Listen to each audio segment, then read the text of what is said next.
Finding your own style. Finding, accepting, and enjoying your own personal style is a great achievement and a wonderful blessing. Spiritual wisdom allows you to step into a higher vision of your life as an expression of divine, universal, creative spirit. From this higher viewpoint, you can look at yourself with a bit more objectivity. You can even look at your faults and mistakes without feeling too much ego discomfort. You can be like a comedian who appreciates and uses even his faults and flaws to get big laughs. Knowing your inherent greatness increases your self-respect and also sets a foundation for exploring, refining, and weeding out any aspects of your expression that are not in harmony with your greater self. Spirituality in action. See how it feels for you to say and think these words. I am great just as I am. Say the phrase aloud. I am great just as I am. And then repeat the words mentally as you breathe in and again as you breathe out. I am great just as I am. I am great just as I am. I am great just as I am. Here are some possible reasons why you may not be fully appreciating and expressing your own style. You may think that your style is boring. However, thinking that you're boring doesn't mean you really are boring. I used to think I was totally boring during my years of monastic life, where the people around me seemed to have a lot more interesting dramas and opinions than I did. Even now, on a day-to-day level, my life is generally quiet and not so outwardly exciting, for which I am grateful. Looking from a larger perspective, my life has been pretty creative and interesting, enough to have written a memoir about it. Sometimes you may think you are boring when you are really percolating into a more fragrant cup of you. Your creative spark may be growing silently under a simple surface, just as colorful flower seeds germinate quietly under a blanket of white snow.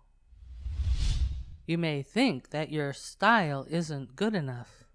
Maybe you don't think you're clever enough or considerate enough. Maybe you're not a good listener or a caring son, daughter, mother, father, sister, brother, worker, or friend. Even if you find these kinds of shortcomings in yourself, you can still accept and love yourself while also taking steps to improve your personal style. Take a respectful inventory of your style. See which of your personality traits are natural, which ones have been created by imitating other people, which have come from the environments and cultures around you, and which aspects of your style and personality are serving you well versus creating obstacles to your greater good. You are the artist of your life. Choose your modes of expression.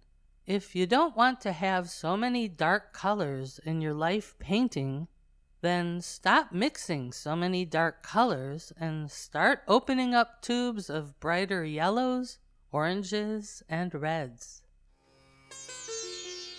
Spiritual wisdom. Words from some who found their style. Here are some quotes by free-spirited creative folks who understood the value of following the beat of their own inspired drum. Rabbi Zusia said, "When I die and appear before the heavenly court, I will not be asked, 'Why were you not Moses?' I will be asked, 'Why were you not Zusia?'" Michel de Montaigne said, "The greatest thing in this world is to know how to be one's self." Mark Twain said, "Loyalty to petrified opinion never yet broke a chain or freed a human soul." D.T. Suzuki said, "Not to be bound by rules, but to be creating one's own rules. This is the kind of life which Zen is trying to have us live." Dr. Seuss said, "Be who you are and say what you feel, because those who mind don't matter and those who matter don't mind." Once you've done your best to change unwanted behaviors and personality traits, then make who you are work for you. If you have a cantankerous style and find other people getting offended by your comments, see whether you can add humor to make your expressions less offensive and more entertaining. You could even consider becoming a shock jock or an opinionated writer or news host.